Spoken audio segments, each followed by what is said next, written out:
DANIEL AKROYD'S REVENGE. Chapter 6. As William Mather predicted, the engineering employers went ahead with their plans, determined to destroy the Amalgamated Society of Engineers.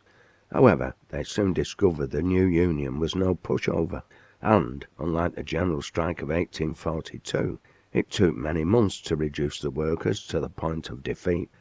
The ASC had many members working as maintenance engineers, looking after steam engines and a variety of complex machinery in a spectrum of industries the engineering employers had no jurisdiction over.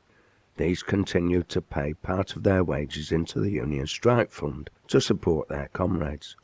Despite this, the employers were determined to pursue their war of attrition, and inevitably a lack of funds and consequent starvation forced the end they sought. Most workers returned to their old places of employment, having signed the declaration the employers demanded, renouncing their union and declaring they'd neither join nor form another. Throughout the dispute, Mathers remained in production, as did quite a number of engineering firms, both in the Manchester area and further afield, all of whom had members of the ASC working for them. Thus, the Society of Engineers finally emerged from the dispute substantially weakened, but far from broken, and soon regrouped.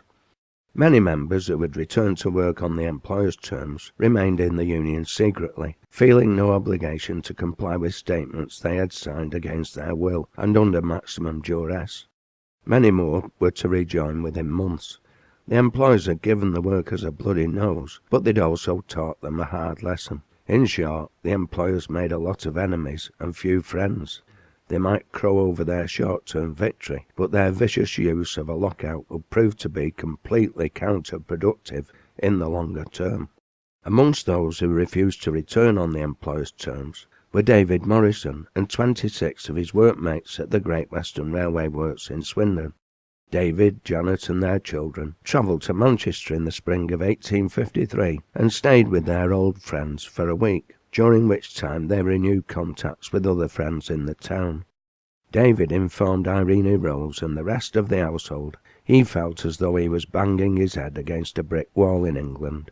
He wanted a better life for his family, and they decided to migrate to New South Wales in Australia. He had contacts there amongst Chartist friends with whom he kept in touch. They would guarantee him employment and a house in Sydney. From all the reports they'd sent, Britain's penal colony was actually a land of opportunity. Irene Rose had shown concern, worried how they would manage financially, but Janet had assured her this wasn't a problem. A Christian socialist group had raised over £1,000 to pay for the passage of the 27 families, with sufficient left over to set them up with a new beginning once they arrived. They'd eventually sailed in the summer, and Irene Rose had been awaiting a letter from them ever since. However, she knew it would be a long wait. Nonetheless, time passes, and in the spring of 1854 the moment came. "There's a letter for you, Rose. It's from Australia." Matthew Edrose smiled as he passed the envelope over. "That's one less thing to worry about. At least we know they arrived safe." Irene Rose frowned and walked over to the writing bureau to retrieve the paper knife. "It's from Janet," she said, looking thoughtful. She'd recognised the writing as she slit open the envelope. "Has David sent you one?" "No, but I dare say there's one in the post. He either writes to me or Michael and asks us to inform the other, or at least he did when they lived in Swindon." Irene Rose began to read, and then walked back towards her father to sit down opposite him. "What does Janet say?" "You can read it after me, father. It's a small boot." The letter was rather long, but Matthew insisted she read it aloud. The first thing Irene Rose noticed was the address. It sounded very English. Rose Cottage, Piermont Street, Balmain, Sydney, New South Wales, Australia.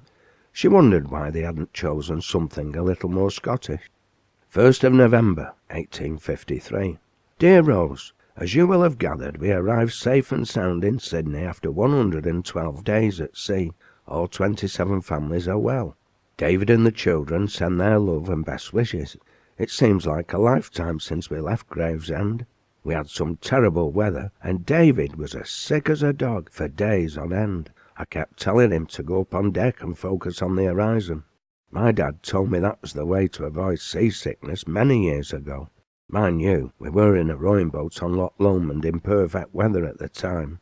Despite this perfectly sound advice, David couldn't face it, languished in our small cabin, and suffered as a result. That's men for you.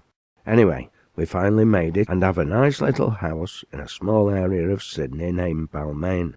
There is no shortage of space here, and no shortage of land to build on.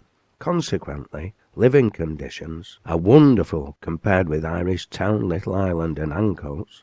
There's no problem obtaining work here either. In that respect, it's a worker's paradise.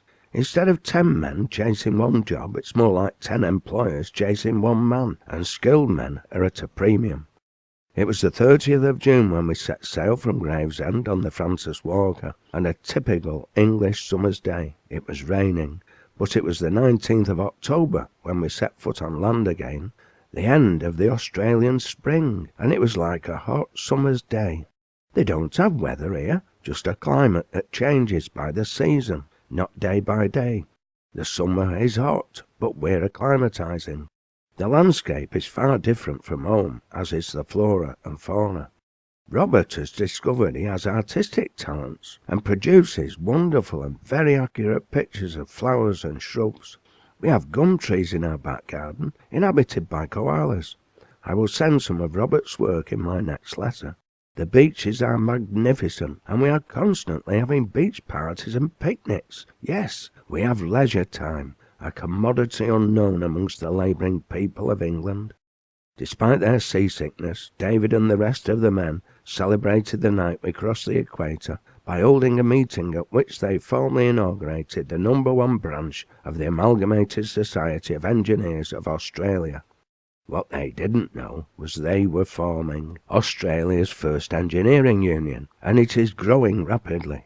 David has a good job, but he thinks the engineering industry here is very backward.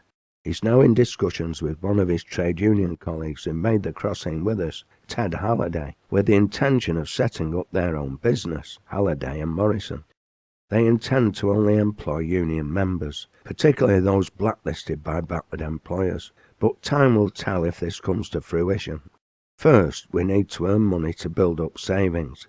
Unlike England, it's actually possible to hold down one job and save money without starving or even stinting oneself here. People are very friendly and helpful, class barriers virtually non-existent. Everybody mucks in together. The few English masters who do cling to their old airs and graces are given short shrift and are only endured as rather sad figures of fun.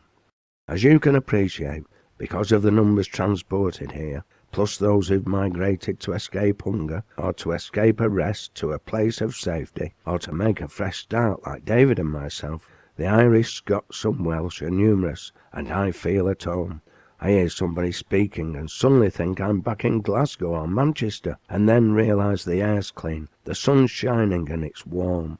Chartists are everywhere, and we have a thriving branch of the association here in Sydney. I'll be very surprised if we don't win universal suffrage before you do in England.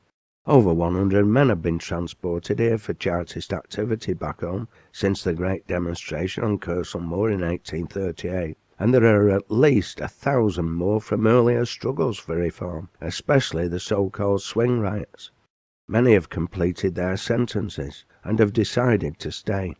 Most of their families joined them when they were transported or shortly after. As a result, Australia is uniquely blessed with some of the finest political intellects the working class has produced. All of them are free to work and to play their part in Australian life, even those sentenced to life transportation.